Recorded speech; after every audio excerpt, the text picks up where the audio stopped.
what triggered this? I'm going to start there. We are trying to accomplish several things here during my tenure. One of those things is to decrease the rate of suicide. Put toilets in cells, locks on doors, new suicide-resistant beds, put the new admits into places. So some inmates got in their head they wanted to stay right where they were, and it doesn't work like that.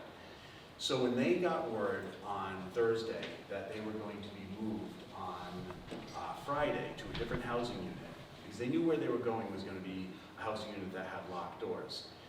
So they protested, and they, I don't call this a riot though. A riot by definition is violent. There was really no violence. This was destructive, but it wasn't violent. This area, this was the fire extinguisher that was used, which you saw aerial footage of. They were blasting it out, and that was the only one they used. But you can see the fan, that was taken apart. But I'll go through these pretty quick. We've got about 50 of them. This piece, this black thing, is what the inmates would have their tablets stored in. The inmate, the COs quickly backed out, locked the door. They were seconds away from being locked in there with the inmates, which would have been a hostage situation. And you'll just see it's just a big mess everywhere. These items right here over to the right, those are mattresses, and they're folded up, and they were used to barricade off stuff. As you can see, everything was just destroyed. This, but you can see the door handle here. This is the case officer. They destroyed that to get in. This is one of the ceiling fixtures. Things to point out. This actually, when I was in there earlier today, one of the things I noticed about it was how bad it smelled. And what that smell is actually homebrew.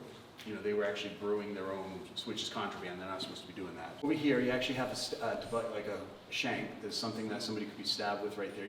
This was part, and I mentioned on Friday, they were breaking apart beds, the steel frames. You see over here, this on the far left, that doorknob was found in the sock, which could have been used as kind of like a ball and chain type of weapon. This is like a wrapped up needle. It's more like probably the thickness of a pen. So that was a shank. This kind of cloth on this piece of wood, which has some nails on it, was also used as a club. We took the commanders of all the different security response units. We brought them inside the special investigation unit. We looked at the video footage. We showed them what it looked like inside the housing unit before the cameras were all destroyed. They're going to collect all the evidence, write up their reports, bring that to the district attorney, and then add charges. We're dealing with a difficult population. This isn't the first time this has happened. We had an ICE incident in May of 2020. And there was a lot more damage to the facility. More housing units were taken over. So am I angry? No, this is part of the job. I mean, we take it on, we address it, we deal with it, we resolve it, and then we try and make it so it doesn't happen again, or make it